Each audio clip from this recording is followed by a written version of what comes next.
Hello aspirants, this is Sarita and welcome to my YouTube channel. आज मैं ये video आपको हीट एंड थर्मोडायनेमिक्स चैप्टर के इंपॉर्टेंट फार्मूलाज लिखवाने के लिए की हूँ। देखिए, ये मेरे पास फार्मूला बुक है और इसमें बहुत सारे फार्मूला दिए हैं, लेकिन मैं आपको कुछ फार्मूला लिखवाऊंगी जो कि मीन्स उनमें से ही क्वेश्चन बार बार पूछे जाते हैं हमारे नीट एग्जाम में। So let's start. तो मेरी इस फार्मूला बुक में काइनेटिक थियरी ऑफ गैसेस से स्टार्ट किया गया है। तो बॉयल्स लॉ में आपको ये पता रहना चाहिए कि P if direct inversely proportional to volume, means pressure is directly proportional to volume. Okay, next है यहाँ पे अपना चार्ल्स लॉ। तो उसमें आता है V is directly proportional to T। Okay, and third है अपना गैल्फेक लॉ। तो इसका इक्वेशन देख के आप समझ ही गए होंगे कि P is directly proportional to T। ठीक है, और ये आइडियल गैस इक्वेशन है PV इक्वल्स टू nRT। ठीक है, अब यहाँ पे वंडर वाल्फ इक्वेशन भी दिया गया है, लेकिन फिजिक्स के पॉइंट ऑफ व्यू से इतना इंपॉर्टेंट नहीं है।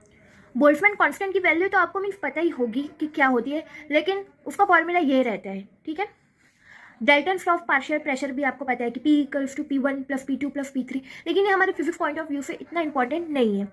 फिर ये रेट ऑफ डिफ्यूजन, वही हमारा वॉल्यूम डिफ्यूज्ड और इफ्यूज डिवाइडेड बाय टाइम। देखिए, जो भी इंपॉर्टेंट फॉर्मूला है उसमें मैंने पिंक पेन से मार्क करके ही रखा है, तो आपको इतनी मुश्किल नहीं होगी। फिर मीन फ्री पाथ का क्या हो गया, total distance covered divided by number of oscillation. अब ये जो टाइप्स ऑफ मॉलिक्यूलर स्पीड है, ये सब इंपॉर्टेंट पॉइंट है। देखिए, तो मोस्ट प्रोबेबल स्पीड की वैल्यू क्या है, एवरेज स्पीड कहाँ गया हमारा, एवरेज स्पीड और हमारा RMS स्पीड, ये तीनों का फॉर्मूला बहुत इंपॉर्टेंट है। इसका मेन फॉर्मूला ये है √2RT divided by molecular mass.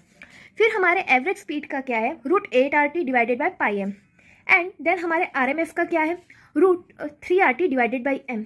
तो अगर हम ऐसे देखें तो जो हमारा RMS वेलोसिटी रहती है वो सबसे ज़्यादा रहती है, देन आती है हमारी average velocity and then our most probable velocity. ठीक है, देखिए ये सब इक्वेशन से ना हमें क्या देखने को मिलता है कि आवर जो वेलोसिटी है it is inversely proportional to root of the molecular mass of our gas.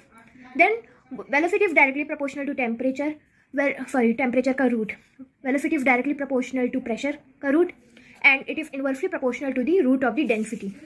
ठीक है, नेक्स्ट है हमारे kinetic energy of gaseous molecule. तो उसकी वैल्यू होती है 3/2 RT। अब ये अलग अलग इक्वेशन इतना दे रखा है जो कि इतना इंपॉर्टेंट नहीं है। अब नेक्स्ट पॉइंट आता है हमारा CP और CV। मैंने अक्सर देखा है बच्चे कंफ्यूज हो जाते हैं CP और CV के रेशियो में।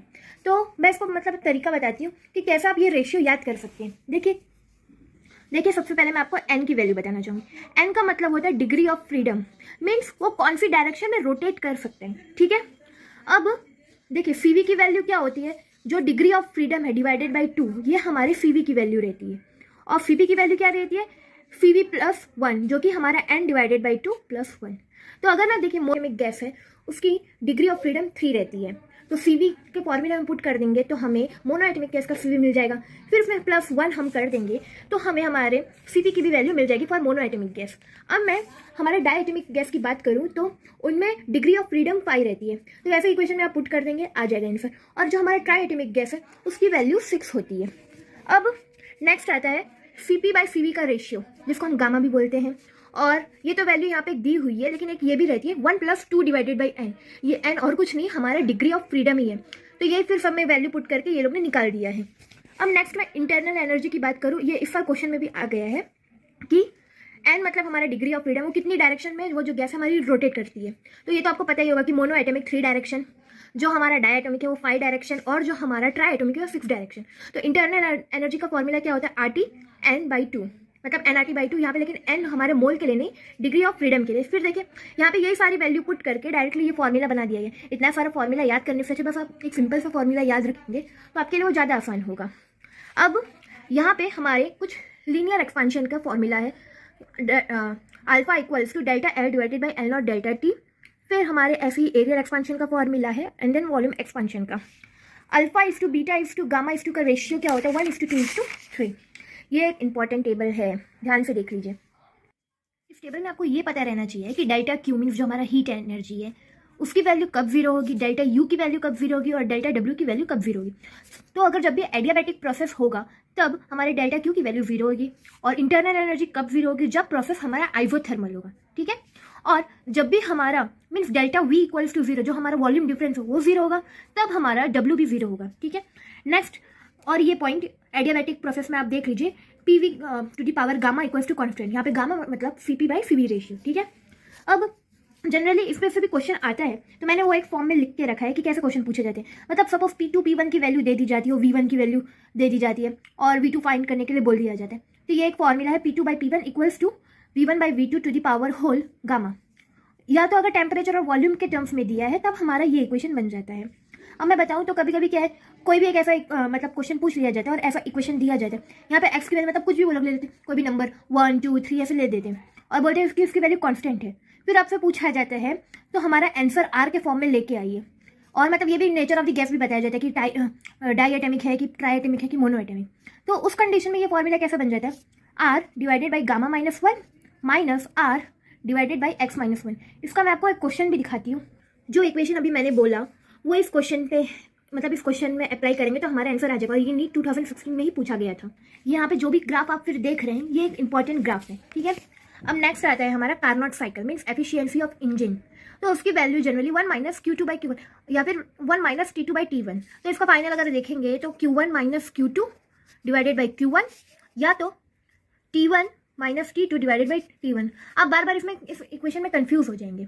तो देखिए यहाँ पे ऐसा समझने का, Q1 किसको मानने का, हमेशा जो मीन्स हाई हीट एनर्जी हो, और T1 वही जो हाई टेम्परेचर हो उसको ही T1 मानने का, और T2 को लो टेम्परेचर और Q2 को लो हीट एनर्जी। आप दूसरे तरीके से कैसे याद कर सकते हैं, जो हमारा हाई टेम्परेचर और हाई एनर्जी होगी वो हमारे सोर्स की होगी, जबकि जो हमारा सिंक है उसका low temperature and low heat होगा, ठीक है।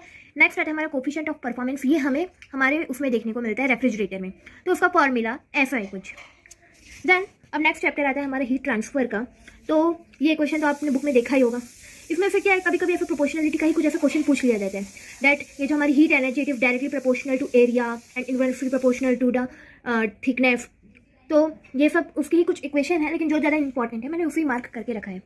और ये हमेशा याद रखना कि जो रिफ्लेक्शन, ट्रांसमिशन और कंडक्टिविटी का मीन्स एब्जॉर्प्शन का है, उसको अगर हम प्लस करेंगे तीनों को तो उसकी वैल्यू 1 के बराबर ही होगी, ओके। नेक्स्ट है हमारा स्टीफन्स लॉ। तो उसकी वैल्यू कुछ ऐसी है, लेकिन ना जनरली ना ये किस काम में आता है कि ये Q/T मतलब ये एक तरीके की हीट हमारी एनर्जी है। तो यहाँ पे ऐसा ही क्वेश्चन बन जाता है कि power is directly proportional to the T to the power 4। ये वाला इक्वेशन यहाँ पे बन जाता है। फिर नेक्स्ट आता है हमारा वेन्स डिस्प्लेसमेंट लॉ, जिसमें लैम्बडा मीन्स जो हमारी वेवलेंथ और टेम्परेचर का मल्टीप्लिकेशन एक कांस्टेंट कहलाता है। नेक्स्ट आता है हमारा न्यूटन्स लॉ ऑफ कूलिंग, जिसका एक तो इक्वेशन यही दे रखा है और दूसरा इक्वेशन आप ऐसे भी लिख सकते हैं कि D theta divided by D T. यहाँ पे डी थीटा मतलब हमारा टेम्परेचर डिफरेंस इक्वल्स टू के average temperature minus initial temperature. तो ये हमारे हीट एंड थर्मोडायनेमिक्स चैप्टर के कुछ फॉर्मूलाज थे। होप आपको ये वीडियो पसंद आया होगा। Thank you.